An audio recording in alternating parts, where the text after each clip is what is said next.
And guys, I hope ne-right ninudle kahle uChristmas nje ne-grain. Ayishame mina ngikho right bafethu. And angazi ukuthi ngisuthi ubani lo ngenza ingabe right uhulumeni noma ubani, but kunalo muntu lo obhizi osbackstabayo. Kwafike kwathiwa ma ukuze bakwazi ukuthola umsebenzi abo basebenze right, fanele bebe no matric, bephasa umatric. Okay fine ke baphasa ko matric uma. Okay, hayi kwafika kuthini kwathiwa fanele sibe no matric, sibe nama degree nama diploma. Yithi laba sezikoleni mfethu siyofunda, mfethu sibhukula kunzima, mfethu silala ama nucleus, silapha eMavarsity lapha sifunda mfethu sifunda. Sathola ama diploma, sathola ama degree, kwishi sokufuna ukuthi manje ube no 3 years experience. So thathaphi 3 years. Okay fine. Okay, senza ama-interview singaholi mfethu kunzima, besihlukumeza oboss nobasa siwenze lo 3 years lo experience. Okay fine, fanele ube ne-license. So ithathaphi ngani? Okay fine ke siqome ke senza lendlela senza ngayo ke sitholeke i-license ke mfethu. Bazali bedayisa impuphu inkukhu ombila sotholeka ama-license. Okay, sesiya-apply ke manje phela ke khona matric, khona degree noma diploma, khona experience 3 years 18 months ntoni ikhona i-license. Suthi uyabheka manje kuma post, you must have your own car. Hayibo wezinja,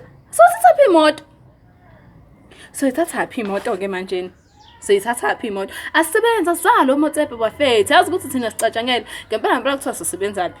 Manje sekufanele ube nayo yonke le mfucu izame ke. Okay, ulala ungadlili ufuna le mfucu sekuthiwa manje kufanele ube nemoto. Seyithathaphi kunzima ukuthenga quid kunzima ukuyithenga. Kodwa manje ukuze uthole umsebenzi sekufanele ube nemoto yakho manje. Ngizayithathaphi mfethu? Ngizayithathaphi imoto ke? Imoto ingekho kwasekhaya nje. Thathaphi imoto?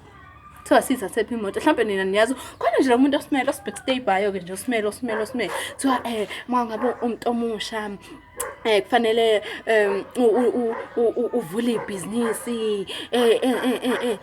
Usheleni ukuvula ibhizinisi? Mali ukuvula ibhizinisi. Ngiyabona nje kumanje ngiphakathi nalo ngiyayivula ikhampani yami. Ngimile manje anginamali. Ngiyazama uapply ngifuna umsebenzi kuthiwa ngibe nemoto. Ngizayithathaphi? Okay ke ake sithi ke nakho ke manje ke sengidlala ke ukuba usibu nonkunzi ke sengiyayithola imoto ke. Petrol ngizothathaphi? Ngizoyithelela ngani? Fanele ube ne-disc, fanele bese egameni lami. Ngizothathaphi konke leyo into leyo bafethu? Ngempela kufanele kwenzekeni? Yini efunekayo ukuthina ke like esoyenza manje ukuthi uyabona ke lokhu mina ngena kwenza ke kobe niqedile kobe kokugcina. Yini efuneka ukuthini? Yazi mina understand angazi bafethu angazi mhlawumbe niyazi. Mina nganele mina ngi-right mina guys. Ngi-right. Yazi ukuthi kade ngiyabheka ama-post mfethu ngizimisele yezwa abantu ba-December bayanyisa abantu ba-December nje mfethu bashaya ngo-Belgrade yibo labo babhizi ngo-brutal fruit nantonton. Ngihleli mfethu ku-internet ngiyagooglisha indaba zama-post mfethu ama imisebenzi. Hayibo sisi awukho okhona kufanele ngibe nemoto. Mangabe ngingenayo imoto kufanele ukwazi ukubhukuda. Angibhukudaphi mina? Ngathi nale ekhaya sithela namanzi ngebhakede ngangibhudaphi. Bafethu mina mfethu la bafethu angazi. Yabona nje ngihleli la. Angikho right. Bafethu ngiyaxolisa ukugovoza but angikho right ngeke. Gcine kosuku lokho nje ukuthi nje angikho right and like angazi ukuthi yini efanele ukuthi siyenze. Mhlawumbe niyazi mfethu mase ne right ukuthi umuntu engaze ngithembe nanokuthi umuntu ngathi umuntu ngizokuzamela umsebenzi ngaphela njengoba ku December hlezi ni right vele hlezi ni la manje umuntu uzothi yokuletha mntakamzala ngizobhekela bese kufanele kubhekele mntakamzala akanalutho nayo sadinga ukubhekelwa naye.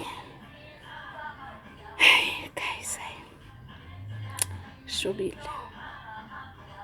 kumbi kufukile. Bye mafethu anidisembeni mina nje ngiziphathele stress. Anidisembeni guys.